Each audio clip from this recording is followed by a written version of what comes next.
Morning. We're on our way up the gondola, this lift, Cross a Bannon, they call it. There it is. What does that say? No vehicles. Pardon? It's full of people going up. Yeah, so.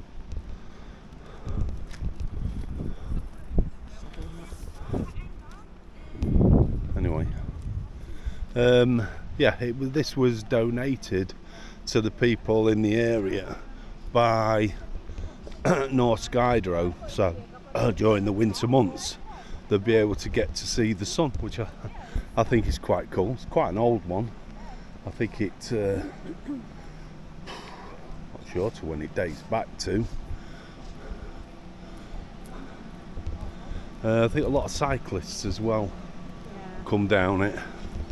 So whereas we cycle uphill, these just seem to cycle down, and they're quite old-fashioned cabins on there as well. I think here's a this person here, Nutmagna Hogland. He was one of the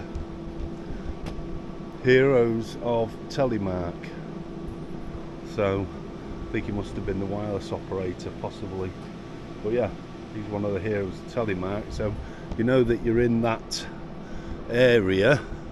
I think there's probably some more here as well about it. Yeah, he was the radio operator.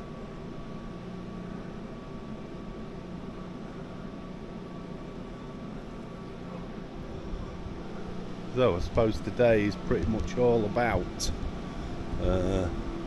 that. Like sardines, but there's a car park down the bottom. We're gonna have a little bit of a walk around up here, being as we've got a bit of time. So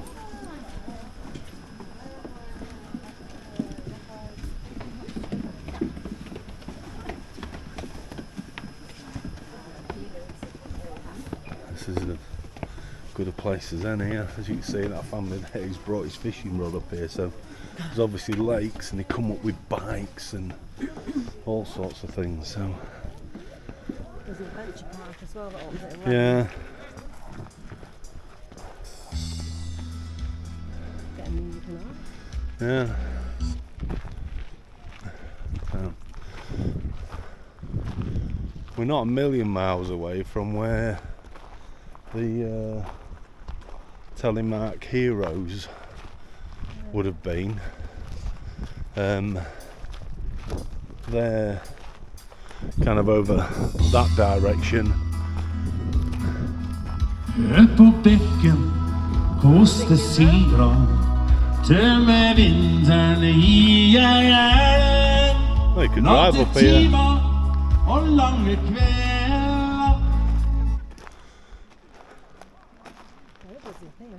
Pardon? Busy up here. Yeah. Selling things and all sorts. Yeah, well, it's Saturday, isn't it? So we'll just come up for a nosy round, really, because we've got some spare time. We're following the fishing people. Well, I don't know, not really following anybody. I think there might be some racing going on today, possibly.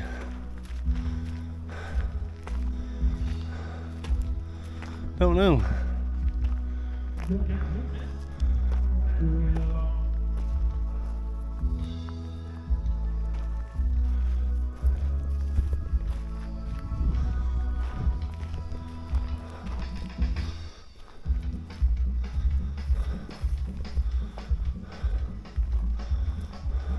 Wow, look at that for a truck.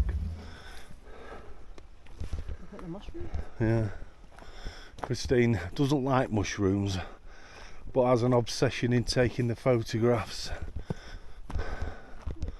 Looks like you could do some off-roading in that here, if you wanted to.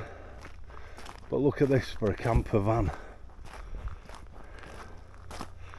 What about that for a little off-road camper? How cool is that?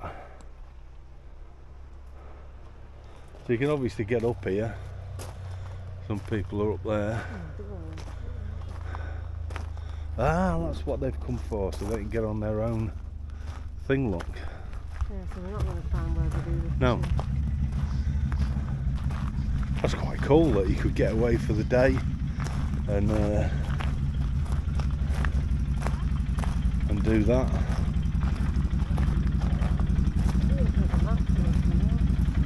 What map? Well, there isn't. It's just, you know.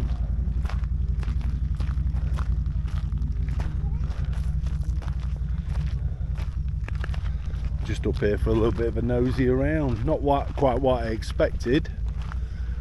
I kind of expected.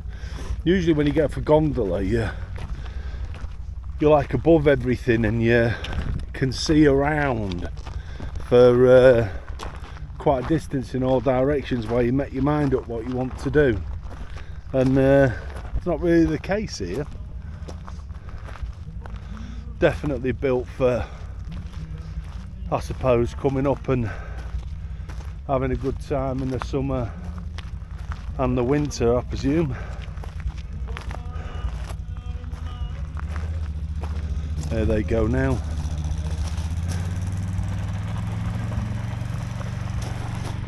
Really cool.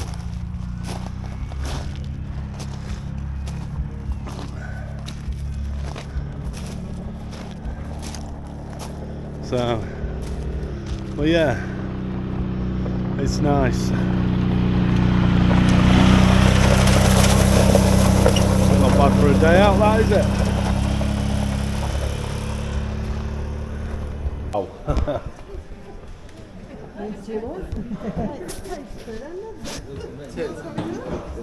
Might have to take your rucksack off, Christine.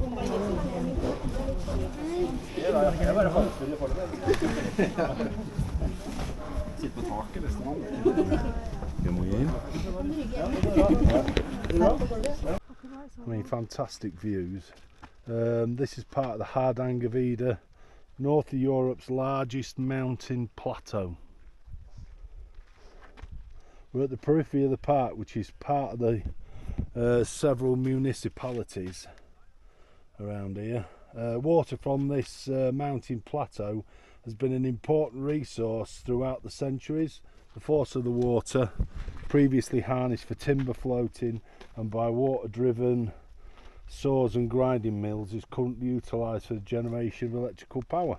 Several power stations. That's the lights over there. Some of the lakes are over there. You can get to those for 17 kilometres. fishing, about 17 kilometres away. I think that's where they were heading, Yeah. on that 4x4 thing. Yeah, that quad. I'm sure that's where they were heading for, because they'd actually got fishing rods and such like. There's people cycling up here, so you can come up on with your bike and then cycle if you want, or you can walk around. We've not got long here. Would have been nice to have come up with the bikes and rode up here. Christine's not so keen on the idea. Don't like gravel. But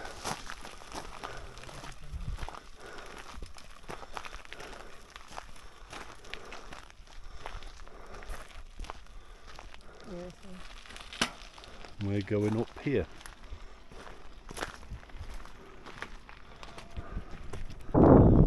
Where we are at the minute, up on this plateau, which actually stretches for miles and miles, there was 3 gun positions on here. I'm presuming it's where these craters were. So there's a crater there, there's a crater over there, and one behind us there. And these were German gun positions from World War II.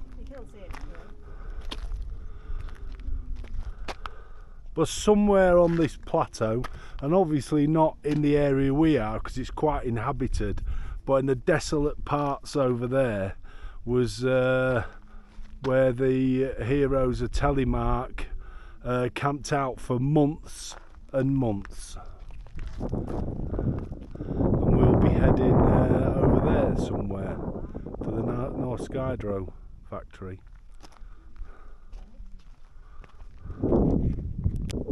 I expect the gun positions were part of the protection of the Norsk Hydro plant, because that heavy water was so important for the Germans.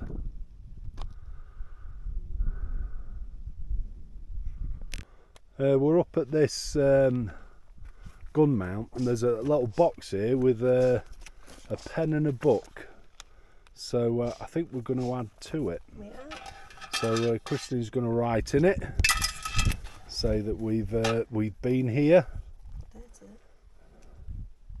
Second.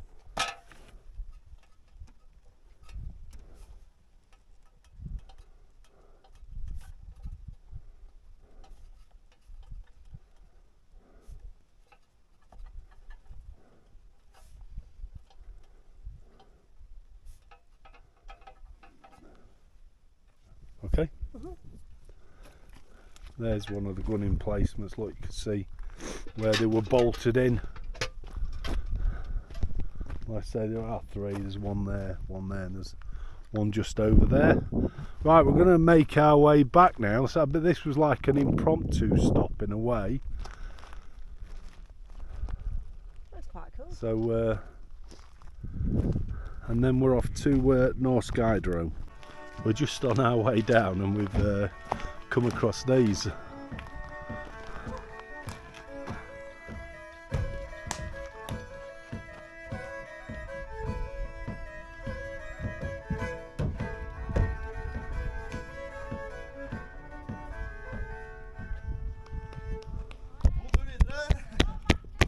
There he comes with his cat, look. There's a nice view down across the valley.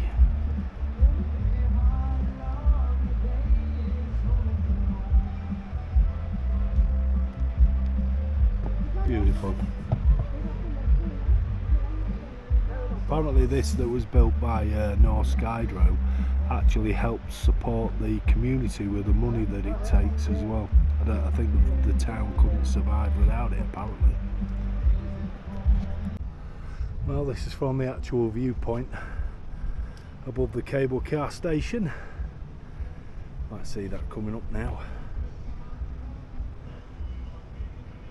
Quite old, the cable car.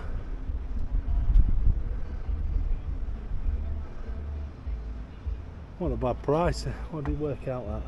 15. About 15 quid each, £14.50 I think we worked it out at. It's quite cheap for a cable car, to be fair. And we're heading down the valley that way.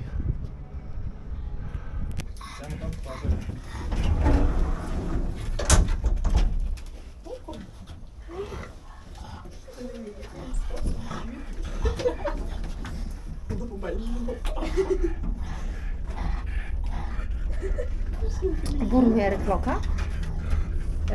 12:20. Da har vi 40 minutter, da må vi kjøre tilbake. Å herregud, dette her er mye.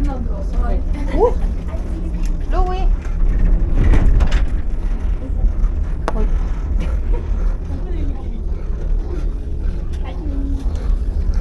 Ska ikke vi på alle sammen? Vi kommer til å telle. Hvor går det her? Jeg skal se om jeg ser. Aliona, se ned. Dette er mye, dette her.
Speaking your life, I'm sorry. It's alright, don't worry.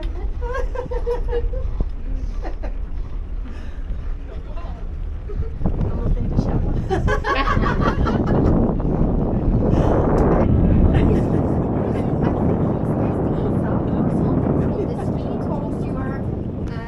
Absorbed to the sun and you're a little bit warm, and I think he's like, because when my husband, he's coming from playing golf, so he's always like, okay, where is your, like, I need to lick around.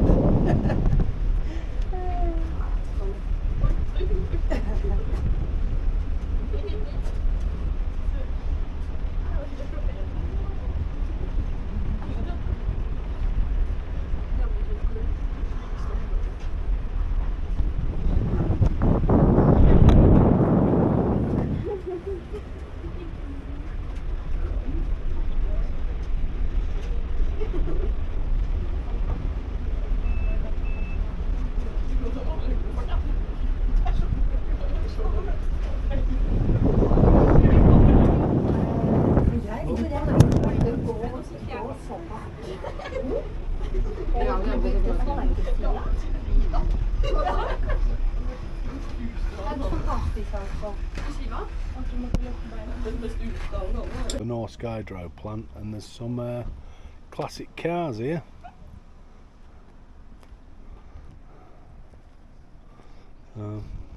Anyway, I'll probably have to do this in like 2 separate parts. So what we'll do is we'll have a little bit of a walk, and I'll chat my usual rubbish and spiel that I normally do as we walk our way around a few bits, and I'll try and fit the story in as we go along. So old Ford Mustang there, old Volvo, Jag, yeah, Opel Manta, sorry. Yeah, quite cool them, aren't they? So we're making our way up to there.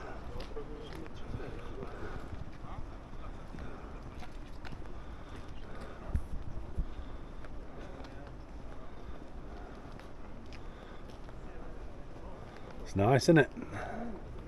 There's no number plate on the front. Very nice, like that.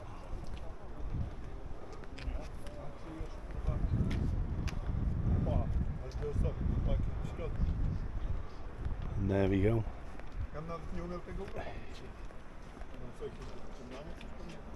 About that. Beauty, that. Isn't it?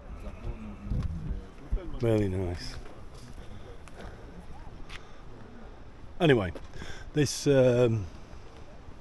is now an industrial museum now, but is the place where they did the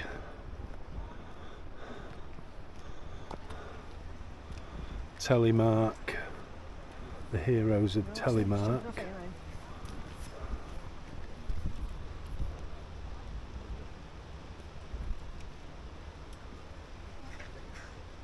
Doing a bit of bungee jumping. Might go down in here and have a look. Watch some raving lunatic jump off on an elastic band.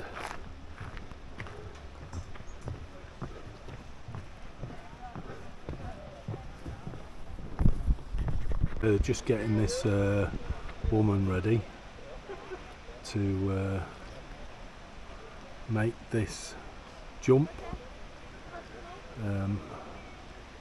Actually, I think they're absolutely crackers.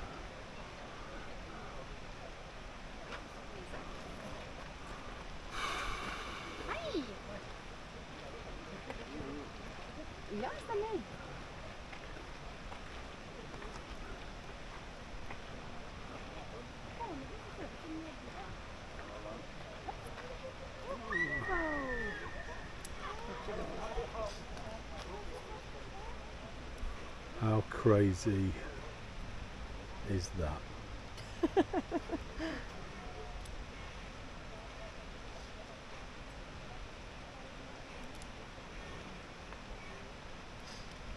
Would I do that? Never in them up for Sundays.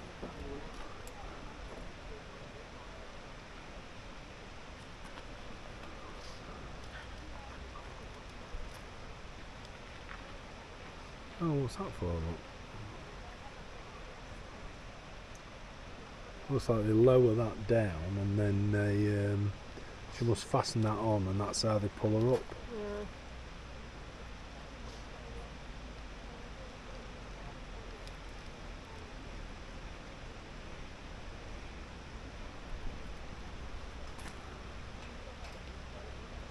Hook that on.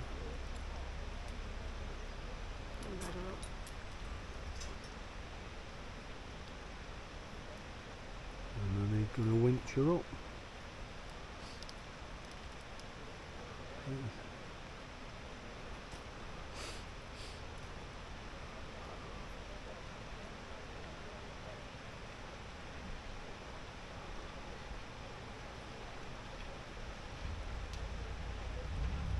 Yeah, up she comes up. The right way this time. Hvis det er dere som er neste mann. Crazy. Absolutely crazy. Okay.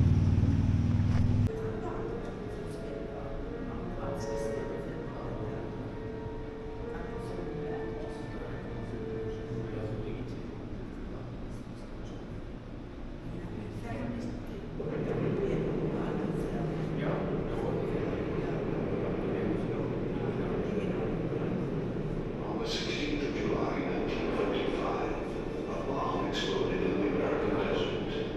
A very different kind of bomb. For the first time in history, the furious energy of the atom was unleashed. Enough to destroy a city, or in the wrong hands, to conquer the world. At the height of the Second World War, Germany's Nazi Party marched for global domination, led by its ambitious but remorseless leader. Adolf Hitler had the will to conquer the world. All he needed was the weapon. And he had found the means to make one in the most unlikely place.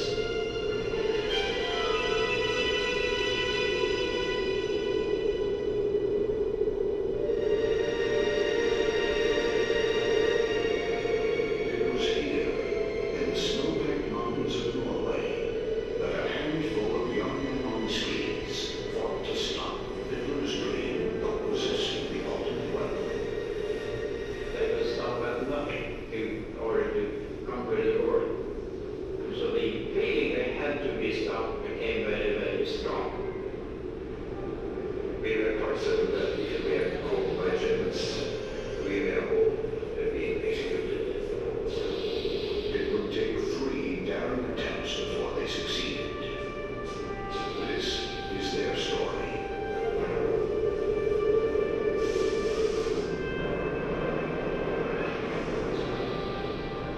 April 9, 1940, German warships penetrated Oslo Fjord. The blitzkrieg had come to Norway.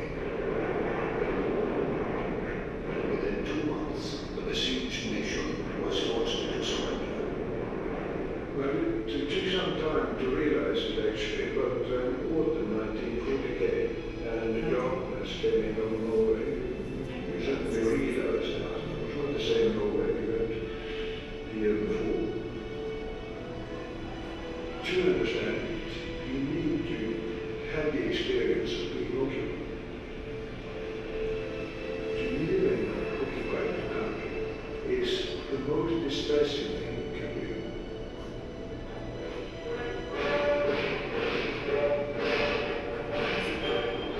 A vast occupying army flooded the country. The Nazis now controlled all aspects of Norwegian life. Actually, a war between each Norwegian and each German. They had to build this up with, I think that was the common opinion inside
As soon as they took control of the plant, production went into high gear.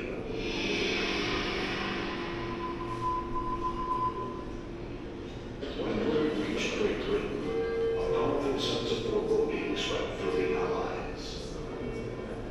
As the most likely target for a German A-bomb, Britain faced the greatest peril.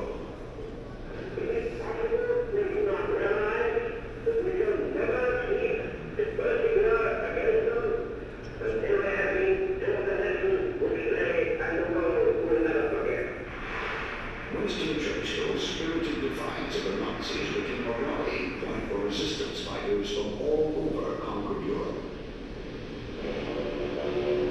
Young Norwegians eager for combat joined the army of exiles gathering in Britain. There's no sacrifice that was too big to try to get the Germans out.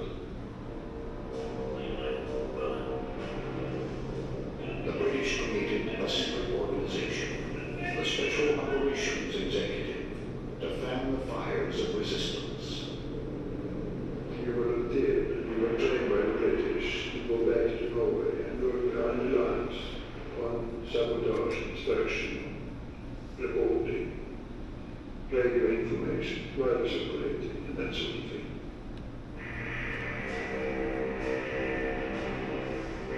A few young resistance fighters would return to Norway undercover, armed with a plan to destroy the heavy water factory.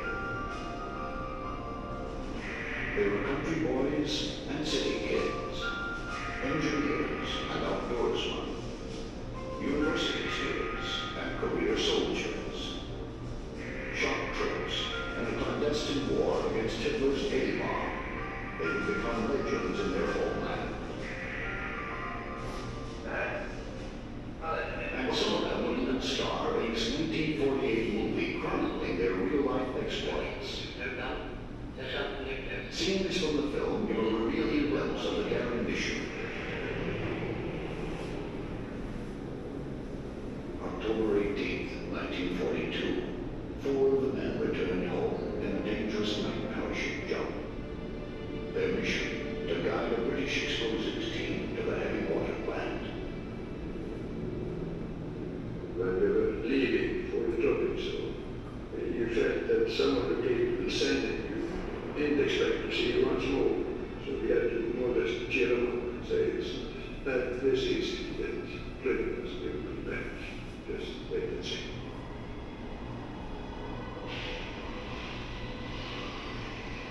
Our target is the heavy water production. That was all. They said it's important and they have to destroy it. I knew that heavy water was important for the German weapon production, but in which way, I had no idea. The commando's first objective was to establish a secret landing field on Hardangervidda, a huge plateau north of the factory. Crossing that bleak expanse, the Norwegians took over an empty cabin and made radio contact with England. The operation could begin. The British force took off in gliders towed by Halifax bombers, a risky plan that depended on good weather. But by the time they reached Norway, clouds, wind, and drifting snow had reduced visibility to near zero. For the Norwegians on the ground, the flight had become a disaster waiting to happen. I tried to get a connection with England and warn them, but at that time it wasn't possible.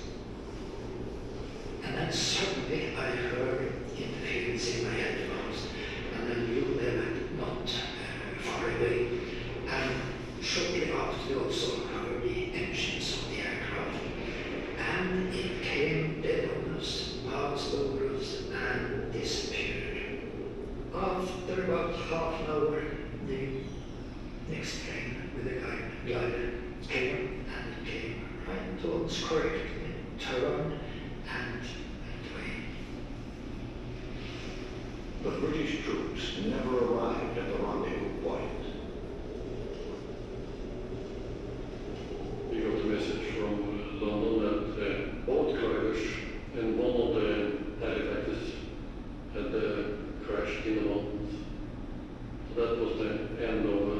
version of operation was a complete disaster.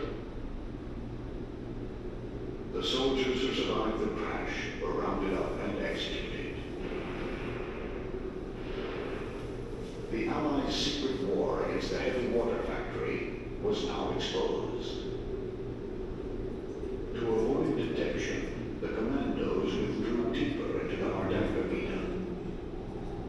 For weeks, perhaps months, they would have to live on the land where little existed but snow and ice. When this mission on the gliders failed, we had actually no supplies for further stay in the mountains. So we were dependent upon reindeer. But at that moment, there were few or no reindeer at all in our area because of the wind directions. It was so very difficult to get to the reindeers. But the day before Christmas, Jens, he shot the reindeer. Jens learned that if you take the stomach of a reindeer, you get vitamins from the reindeer moss. So we cut up the stomach and took out the reindeer moss, all the contents, and mixed it with blood and everything, and made a nice porridge mixed with bread. And we were eating it, and it probably saved our lives. So Christmas Eve, we had a real fine party.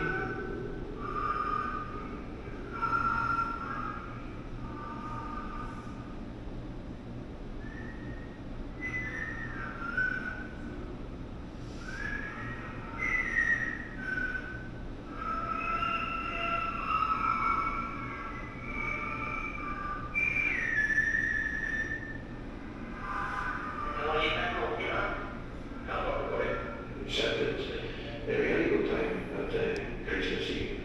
I remember well.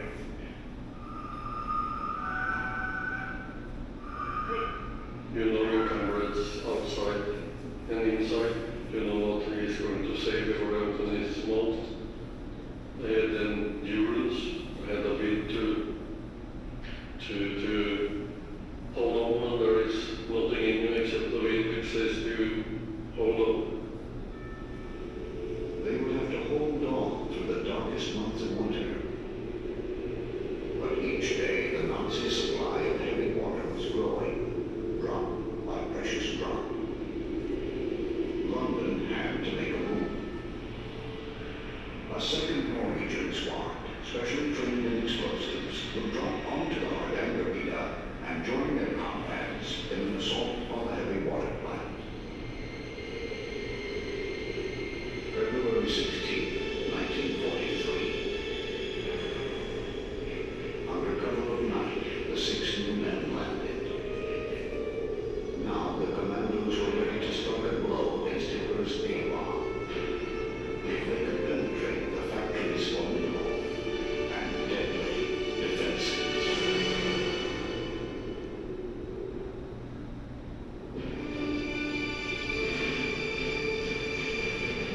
To the commandos, the heavy water plant appeared impervious to attack. To reach the factory, the saboteurs had to cross a deep, narrow gorge. There was only one road in, over a suspension bridge. And the bridge was patrolled 24 hours a day by German soldiers. Any direct assault would be doomed. But the chasm itself, with its steep, icy walls, lay unguarded. Several said we thought it was very possible to cross that gorge, but it was decided that one should go down and find out. In daylight, I went down into the valley. I climbed down the gorge, crossed the river, and started climbing up on the other side. And then the same way back up to my friends in the mountains, and told the facts that it was possible to cross the gorge.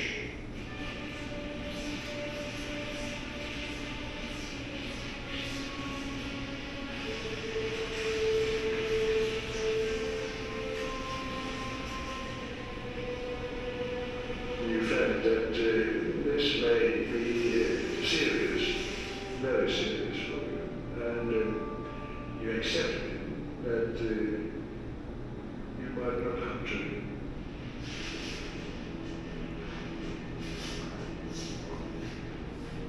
And he climbed down and up the other side, and our plan was to get in position for the attack by 11:30, because at 5 o'clock at night there was guard shift down on the suspension bridge.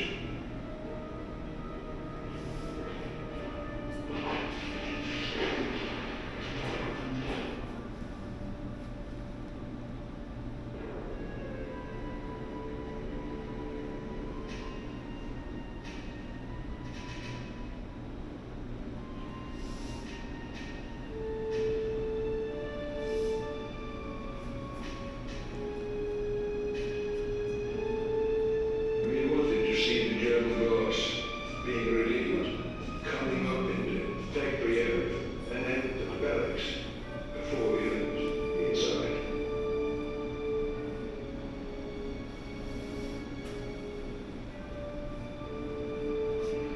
Vi mottog ju lite skada med första gate.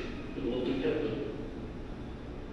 Two of us carried a full set of charges, in case one should be shot. There should always be reserve.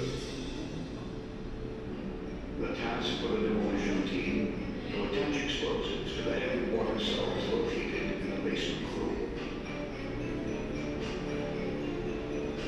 Meanwhile, their comrades on lookout waited. Each passing moment increased the chance of discovery. If we had been discovered, I knew that during such circumstances you will have to act. So shouldn't a shot would of course maybe spoil the whole operation. Inside, they overpowered a Norwegian workman. Holding him at gunpoint, the saboteurs pressed their charges, pausing only to decide how much time they would need to escape before the blast. Suddenly, they were interrupted by their captor. We broke in and said, it's all right, you were close to that's all right, but may I have my glasses? Because it's hopeless to get the glasses on point today. And you could have thought that you probably sent them your glasses. You have no time for looking for glasses. But instead you took what you were doing and you searched all around the room and you found the holster for his glasses and gave him. And he said, thank you very much. And so that done, we'll take in the fuses.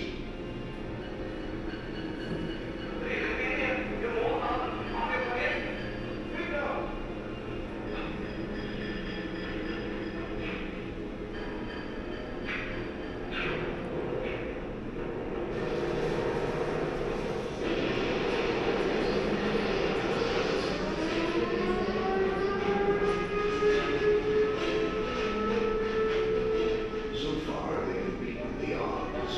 Now, the commandos have only seconds to make their escape.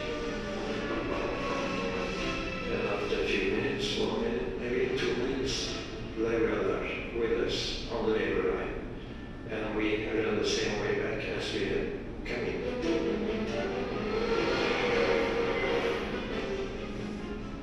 The road condition and the snow condition are excellent, because on the railway, quite a lot of the snow had blown away on the outer side, and that was frozen solid ground, and we didn't promote. So everything was actually on our side. With determination, skill, and daring, the saboteurs have dealt a crippling blow to their enemy without losing a man. But heavy water had become a German priority, and within 6 months, the factory was back in operation. The Allies had to assume the worst. Nazi scientists were closer than ever to building the bomb. Another attack on the factory was set in motion. This time from the air. Golden Bay Raid, 176 American bombers raided destruction on the planet. The raid damaged factory buildings and killed civilians in nearby shelters.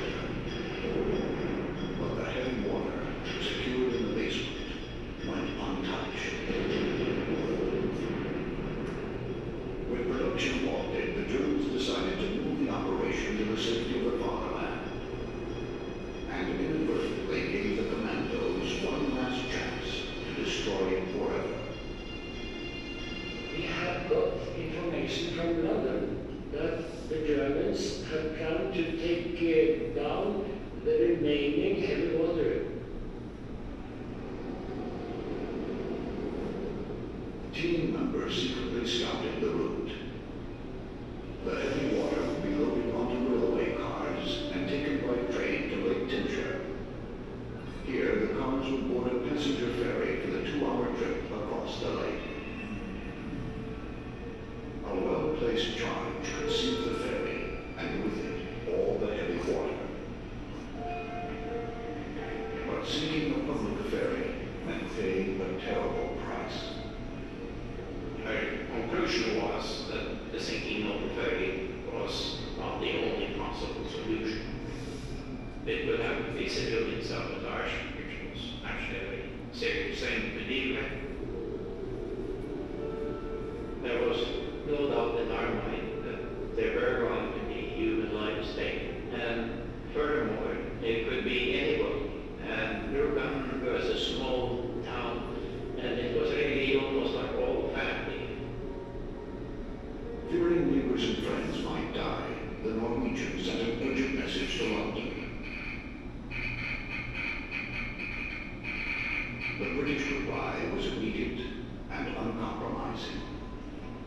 It has been 12 hours, and the conclusion is the heavy water has to be destroyed. Good luck. And when you get such a message from London, you have to do it. Not to be drastic, but anyone in my family was scheduled to go on that ferry down with many people.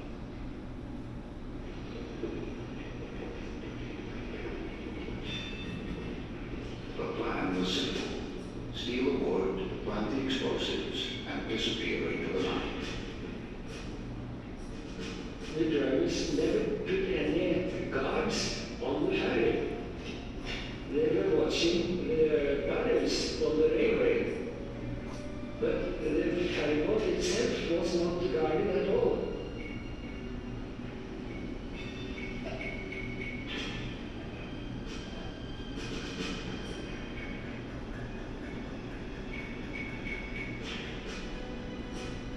At 10 o'clock on a quiet Sunday morning, the ferryman cast off from the dock on schedule.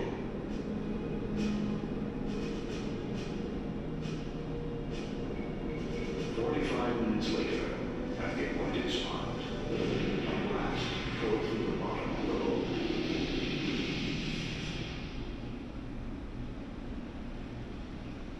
It was a very, very hard blow, and the ferry rapidly rose, and the cargo on the ferry, they were railway wagons, you see, so they rushed down and tilted the... Anyway, back to our story. We'll do it in 2 parts. We'll take a look around. I'll mention a few bits and pieces about the heroes of Telemark, and at some point I will actually tell the story, but they were all up there looking down over the plant here, and they had this gorge to cross. So the only other way in was across this footbridge. I don't think this is the original one, but this was the only other way in.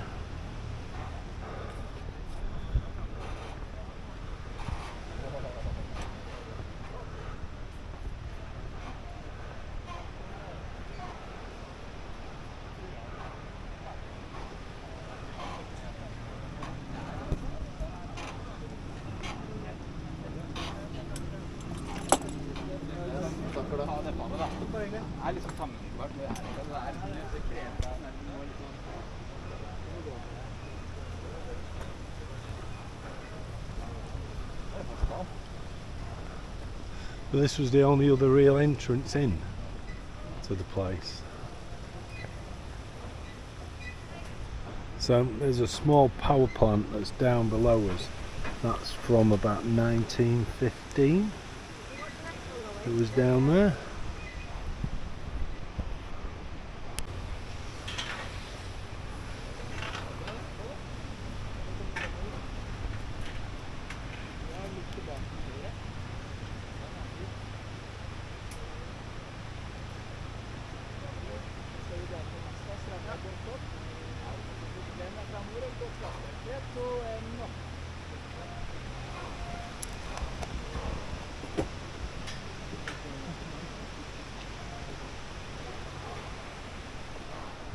crazy. Crazy, crazy. So, this is the only way really into the plant. So it made it a very difficult place to get into.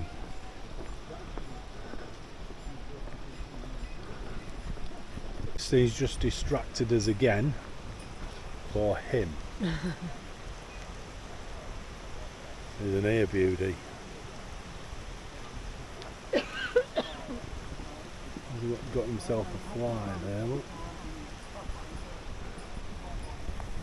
This is in memory of the locals that died during the bomb attack on the 16th of November in it says 43 on there, but this says 1944, so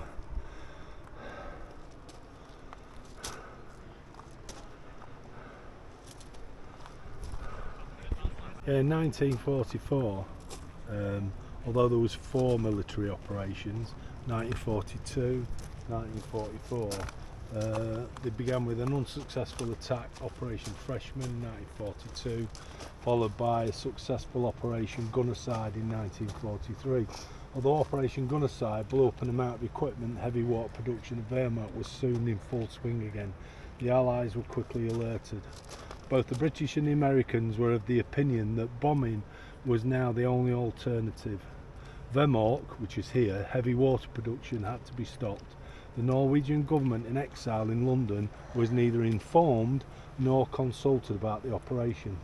On the morning of the 16th of November 1943, the American Air Force bombed Wehrmacht and Rücken. 199 bombers flew in over the area, 176 of them releasing their payloads together. Altogether, more than 1,000 bombs were released over Wehrmacht and Rücken in about half an hour. Around 18 bombs actually hit Wehrmacht installation, but both the hydrogen plant and power station were damaged. The mission also succeeded in destroying around 60 kilos of heavy water. One of the bombs hit an air raid shelter at Wehrmacht. In all, a total of 21 civilians were killed in the raid, including 2 12-year-old boys. 6 houses were also destroyed. The bombing raid provoked a strong reaction from the Norwegian authorities. After the bombing, a decision was taken to move heavy water production to Germany. In February 1944, the remaining stocks of heavy water in Rücken were due to be transported to Germany by train from Wehrmacht and by ferry across Lake Tinzhou. Now, this building here was a radio shack operated from 1944 to 1945. The radio shack stood in Skindalen in Farmsjø Mountains by Lake Masvan. With help, mountain fire was built in the summer of 1944. From the autumn of 1944, the shack served as headquarters of Operation Sunshine to maintain radio communications with England. In the area that Sunshine was responsible for, where 60% of all electricity in eastern Norway produced. The main task was to prevent the Germans from destroying industrial and power plants during their withdrawal and capitulation. The group was extensively involved in training and organising resistance groups. And that's a photo of where it actually stood. There's a guy operating the thing. So not only was the telemark endeavours really important, I suppose those 2 other things that I've just mentioned, the bombing, this, which would be near the end of the war, we could get inside and have a look. So this was the shack, some skis there. Don't know whether we can, no, there's a kind of how they would have lived. So there's a couple of 3 bunks and I think somebody working at a desk and the operation. So very, very bleak it must have been. And now you get a look at the plant, but as you can see from the other picture, a lot of it was destroyed by the American bombers. Imagine like looking down from up there, planning how you were going to get into here to infiltrate it, to get in to destroy the heavy water. But like I say, there were 4 raids on this place in total. See how difficult a place it must have been to bomb. You know, in the valley, on the side of it, 3/4 of the way up.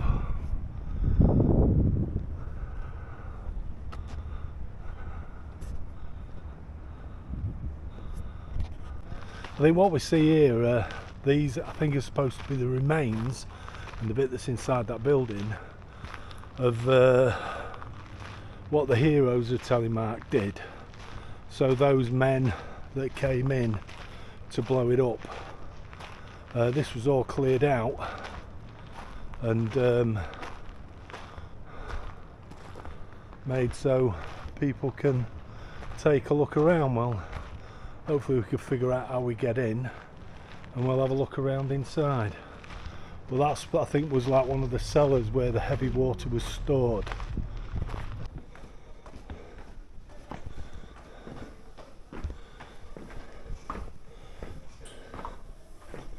So I think this is where they stored the heavy water originally, apart from the toilets. This lot was all excavated out a few years ago.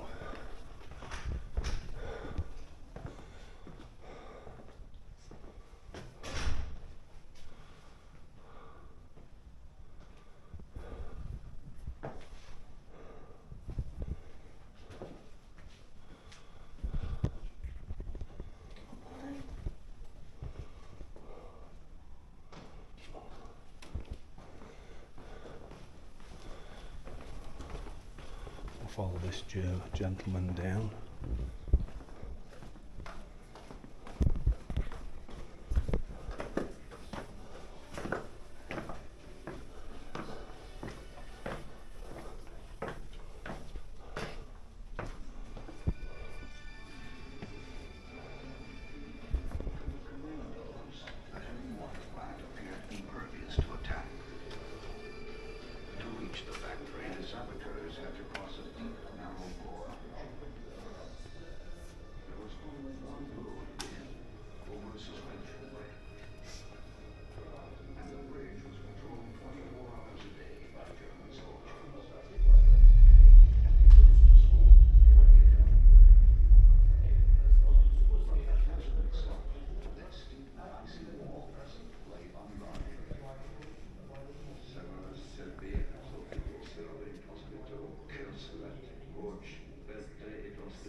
I think these are all to do with the production of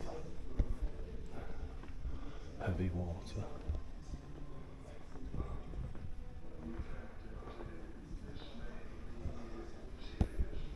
So, let's have a look at this. Oh, it's hydrogen. An electrolyser is an apparatus that turns water into oxygen and hydrogen gases. In order to achieve this, the electrolyser is filled with lye, which passes an electric current through the apparatus.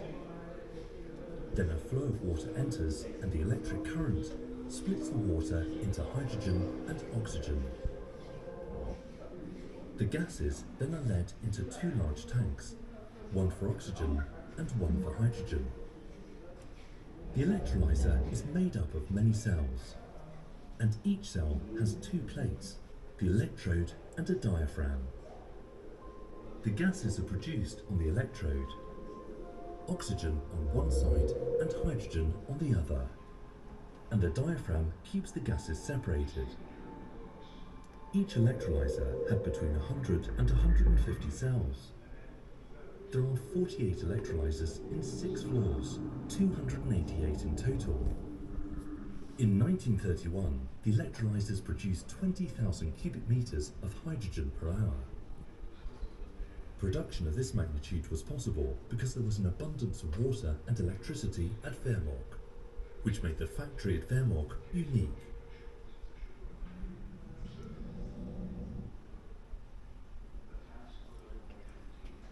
Water contains light water, H2O, and small amounts of heavy water, D2O. The electrolyzer can be used to make highly concentrated heavy water. In order to achieve this, the light water must be removed.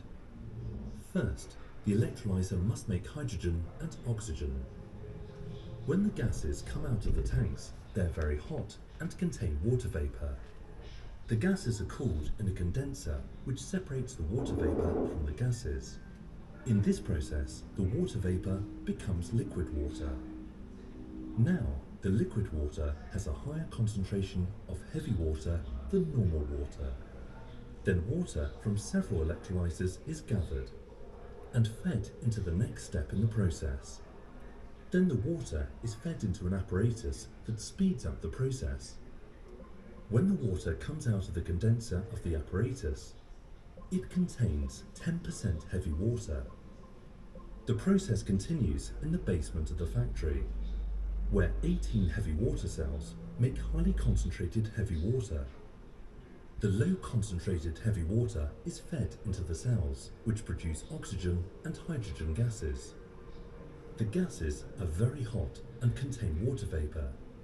The gases are cooled down in the condenser, which separates the gases from the steam. The steam turns into liquid water. Now the water has a higher concentration of heavy water. The water is fed into the next heavy water cell, where the process is repeated until the water contains approximately 99% heavy water. It takes about 6,000 litres of water to make 1 litre of heavy water. Vermork was the first place where heavy water was produced on an industrial scale, making it globally significant.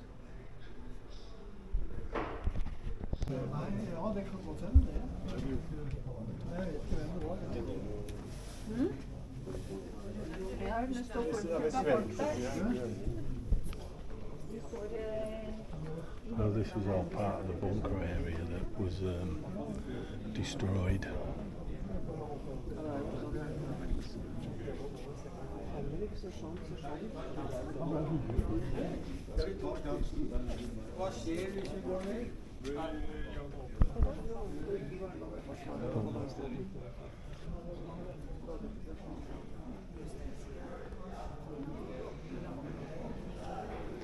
You go a different way. I don't know how you get down there.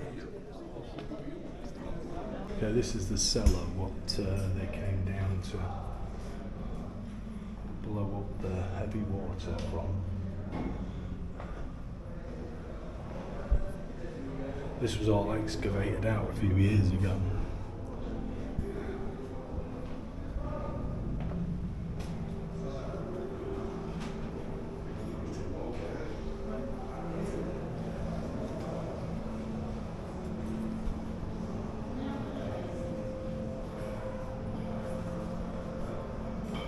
This is where they came down and the heavy water was stored, I think, was down here.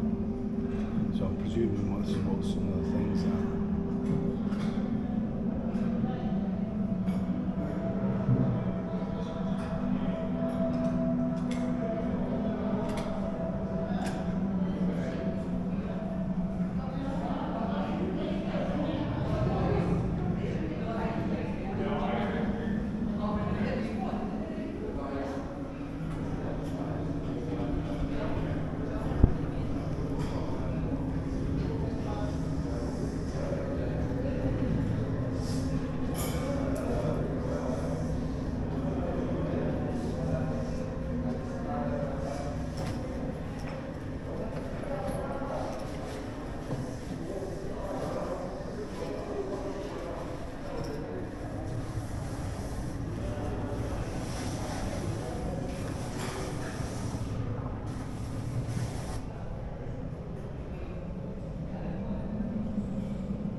clothing and equipment that they had.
There's where they made the heavy water.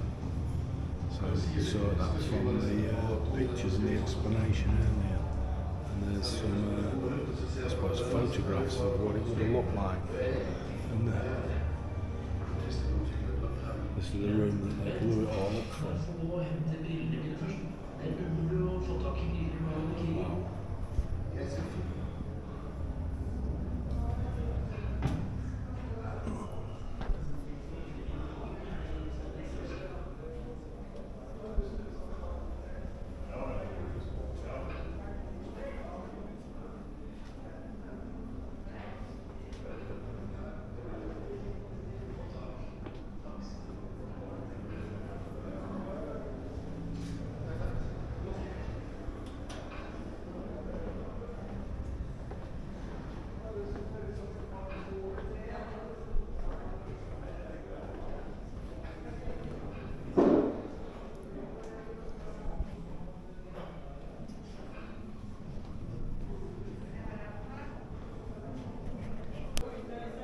So when the team came down here to detonate it, this door was locked and they couldn't find a way in, nor from the one above either. So they ran round this corner, along here, to find the cable duct, which is up there, and that's how they got in.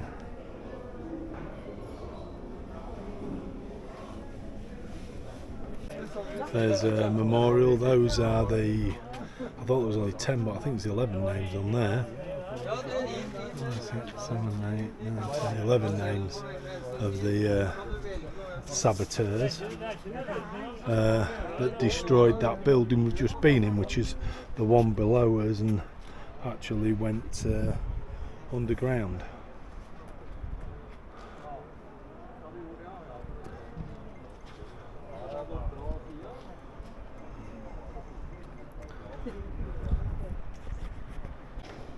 This is the power station. We went in one when we was up at Peenemünde, and most of this lot had all been taken out. So these are turbines. So the main thing for here was always for generating electricity, and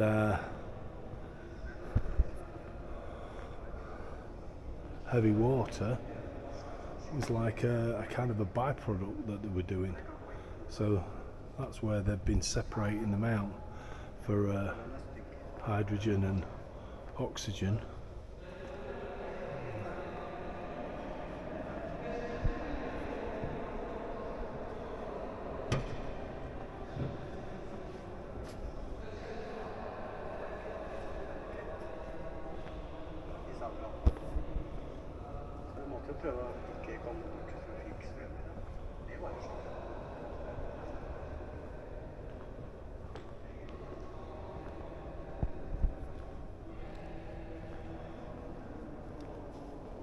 I mean, these date back well before the war. This is 1928 on this particular one.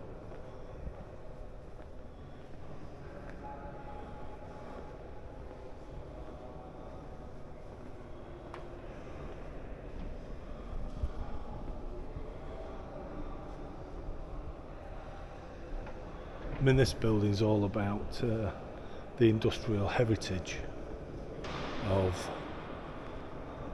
Norway, this area.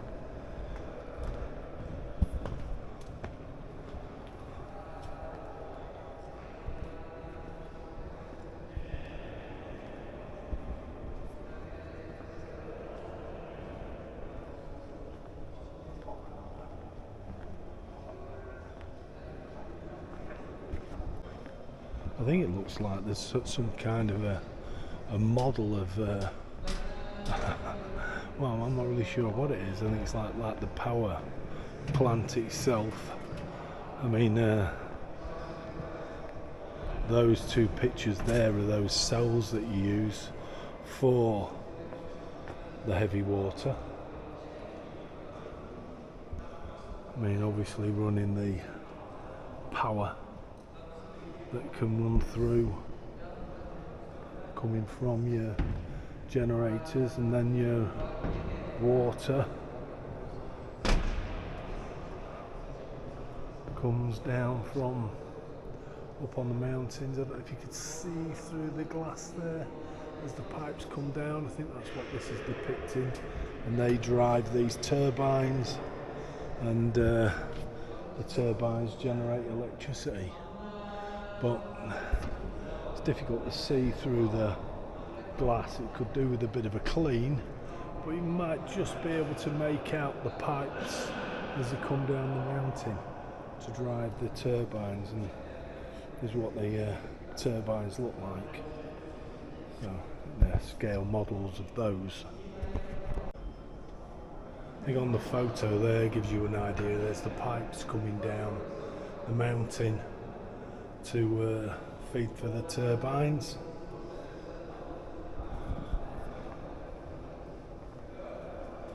Looks like an operations point, I presume, like a control point for it.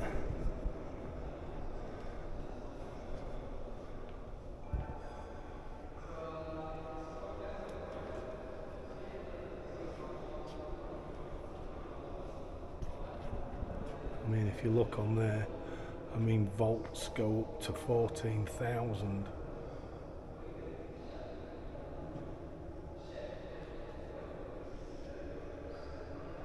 Well, I think, what are they on about?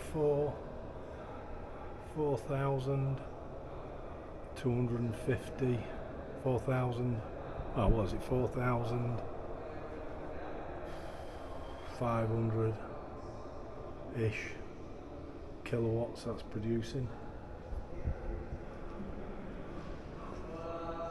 Or 4,700 kilowatts for me that can't count. I'm not sure what frequency means. And there's your amps, so you'd be somewhere up on about 380 amps is your maximum. Wow, but it was noisy in this building when these were all running.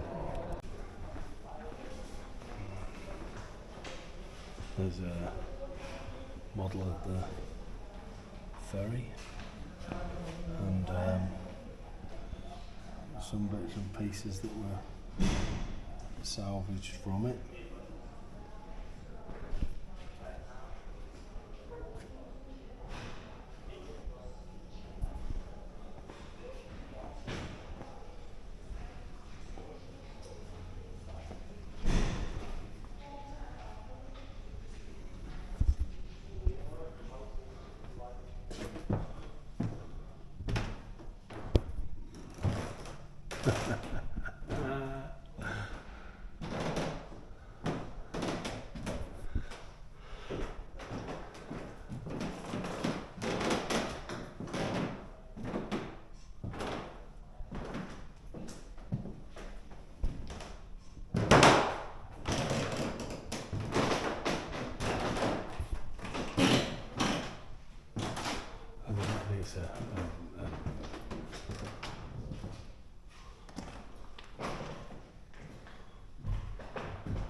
somehow we managed to walk the wrong way around. I presume that would have been like what a bank looked like.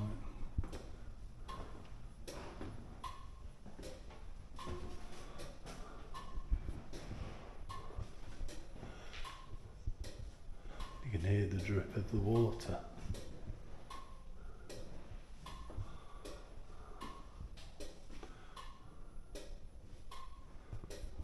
So this is how they would have made it.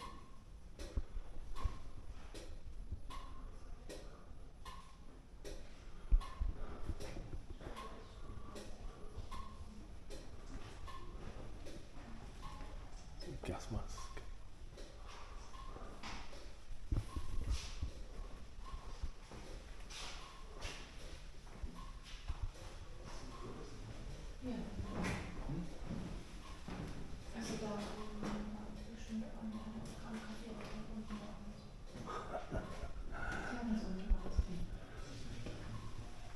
Clocking on and clocking off machine.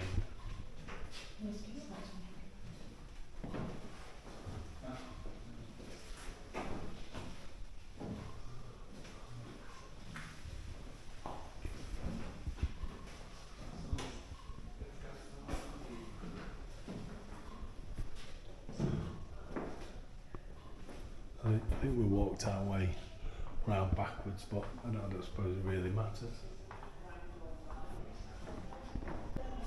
Now I am become death, destroyer of worlds, Oppenheimer.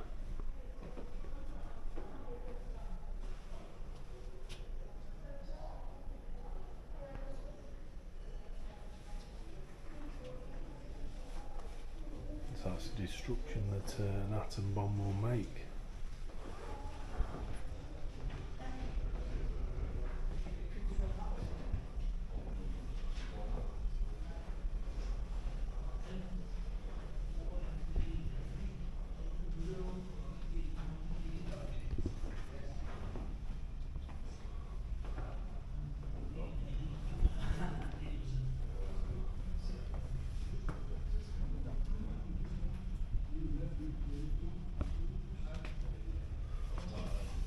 Just trying to show you how much the weight is.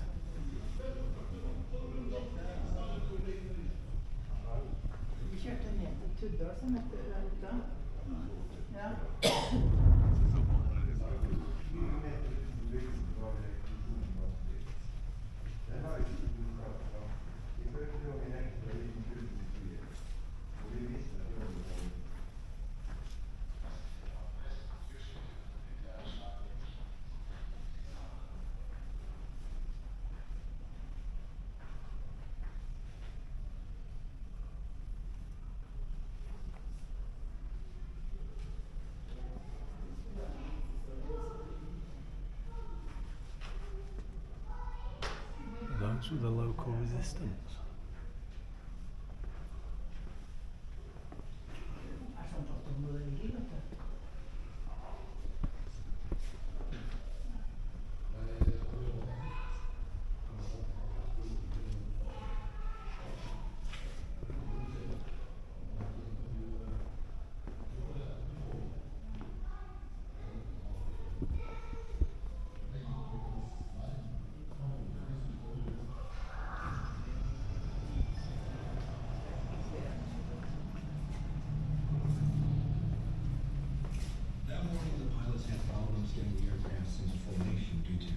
Mist and clouds, but they finally managed to get 176 ready for the mission.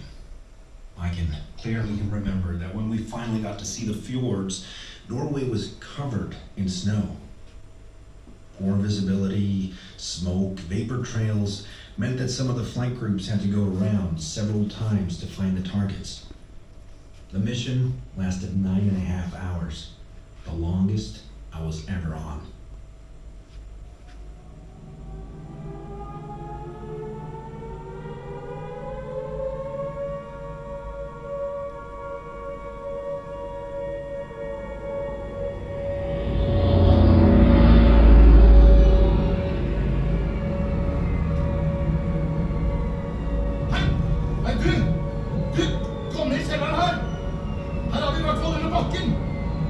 Tilfluktsrommet står jo rett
Arnfinn Normann Bøylestad, 24 år. Astrid Brokka, 26 år. Ingrid Mo, 48 Arnold Arntzen, 12 år. Solveig Knudsen, 43 år. Tor Nikolai Abrahamsen. Ingeborg Kristine Engebretsen, 54 Torkild år. Bergstuen, 28 år. Emilie Olsen, 45 år. Åge Johan Ekeland, 29 år. Otilie Firing, 65 år. Henrik Sandsbråten. Jenny Karoline Abrahamsen, 45 år. Torvald Brokka, 28 år. Julie Aas, 22 år. Johannes Moro, 54 år. Anne Pri, 71 år. Johan Roterud. Hilde Rotrud, 69 år. Magnhild Arnesen, 36 år. Arne Knudsen, 12 år.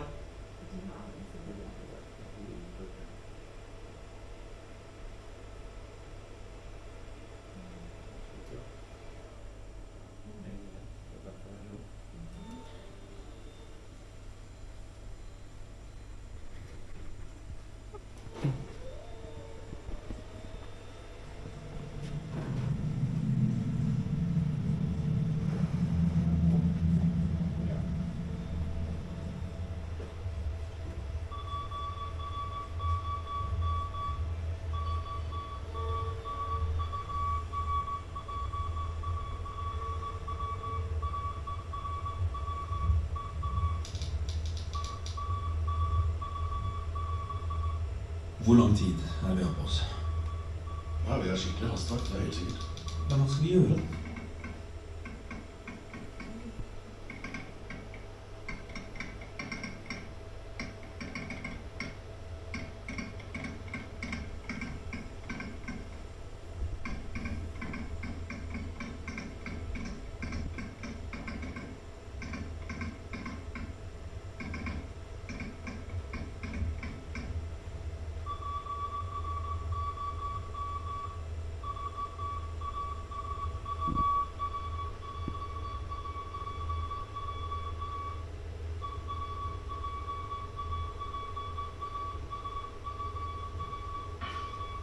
Men er det verdt det? Dette vil uansett koste menneskeliv. Jeg har mine tvil.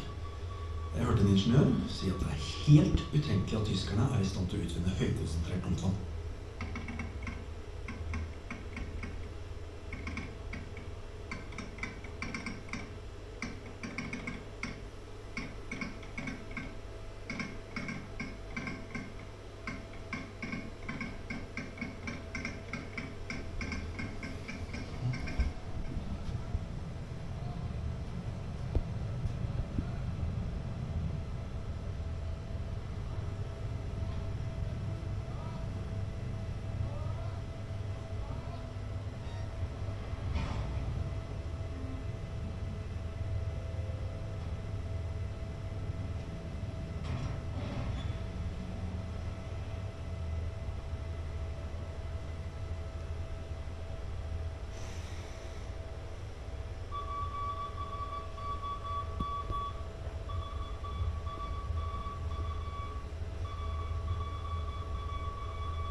Her er direktør fra London.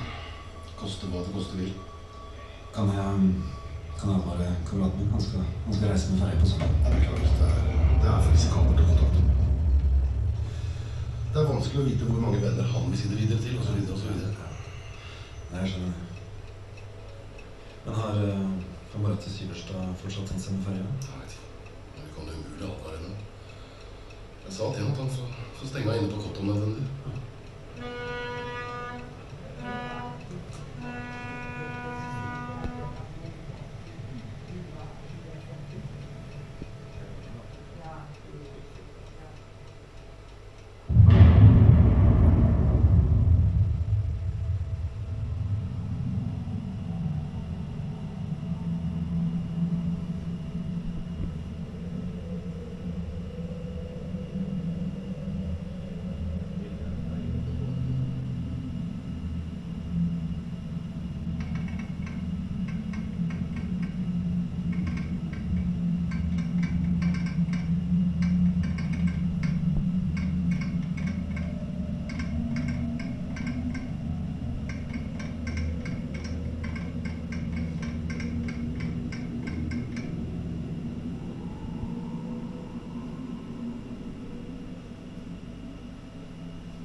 to it for?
saying you have to slow down. I'm just telling you because you're on the other side of the road. I know.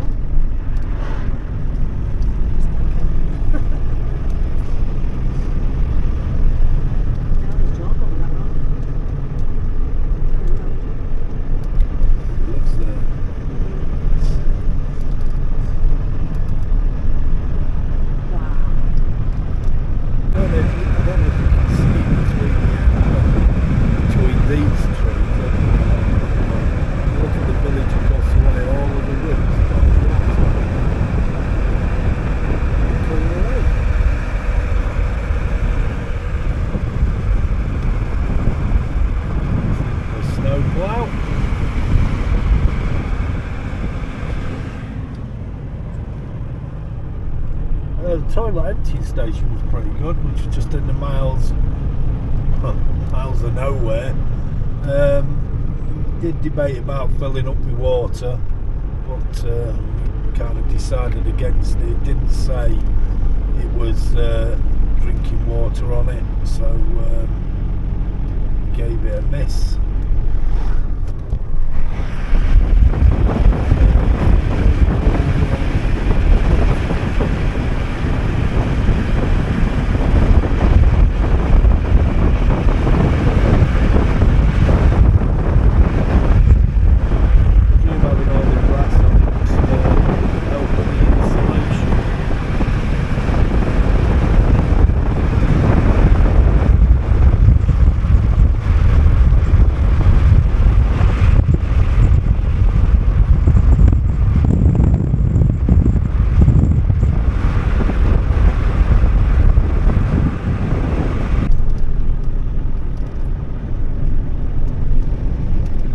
Okay, we've the road is closed the way we need to go, so we've kind of got to make a bit of a detour. You don't get hundreds of roads, so although this is a main road, they're not the widest. But it's late Saturday afternoon, early Saturday evening, and the views are quite spectacular, really, really nice.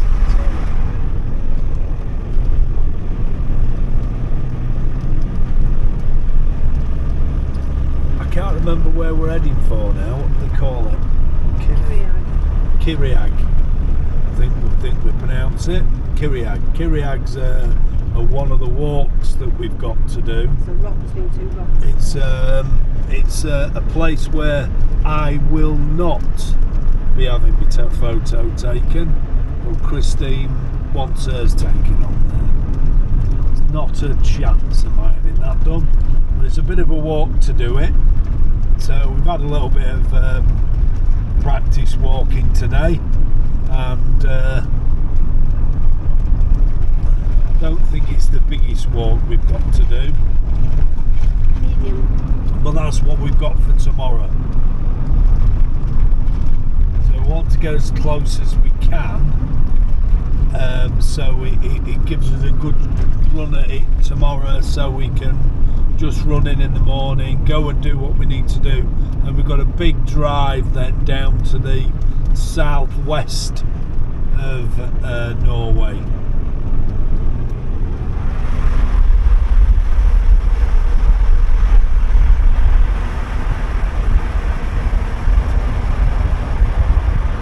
Very nice.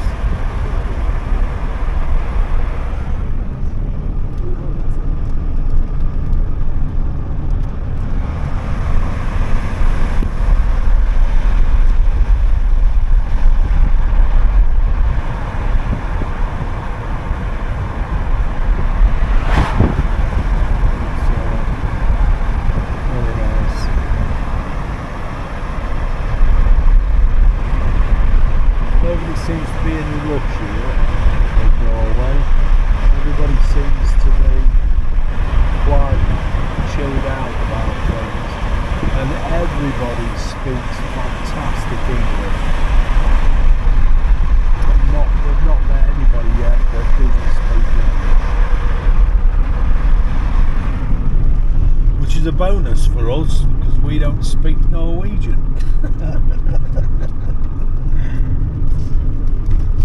It is very expensive though.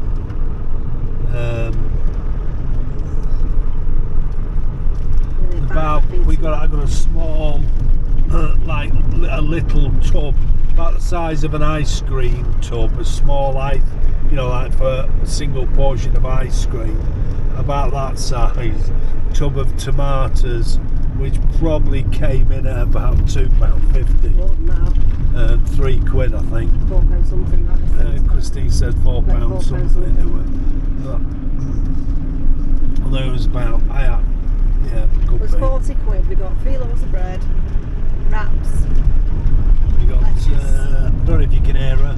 We got 3 loaves of bread, packet of wraps, tomatoes, apples, a lettuce, some potatoes, and some frozen chips, and it was 40 quid. 40 quid. And then they say England deal. It is what it is. Yeah, we're on holidays, so it's fine.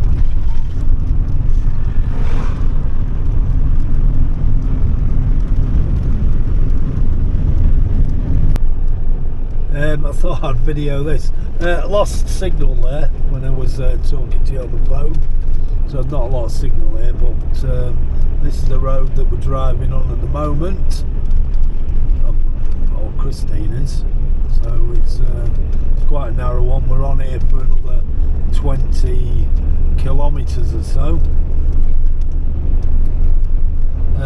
There is passing places, but I don't think the Norwegians know what they're for.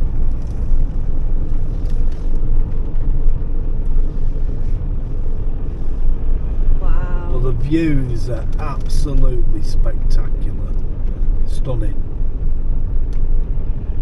I think we're going to be doing an awful lot of roads like this up in Norway.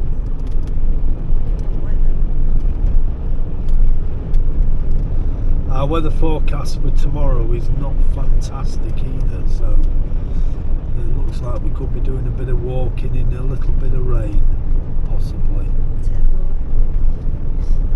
But I suppose at least we're on these roads.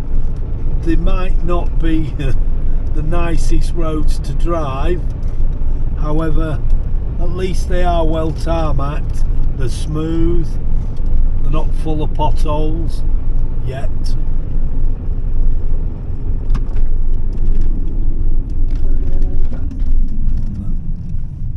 Has he stopped behind you? I don't know. No, he's on it. Nah, he's fucking there. That's fine, they can Flying past. Really don't care at all, do they? I'd rather be safe. What about that for a damn wall? So we don't burst as we go past it. You'll know about it.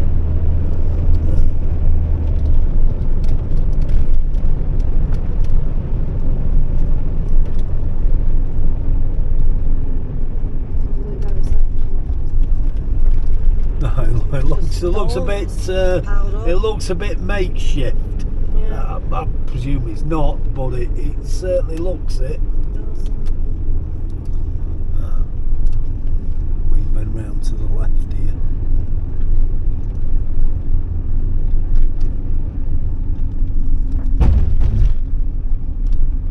That's it.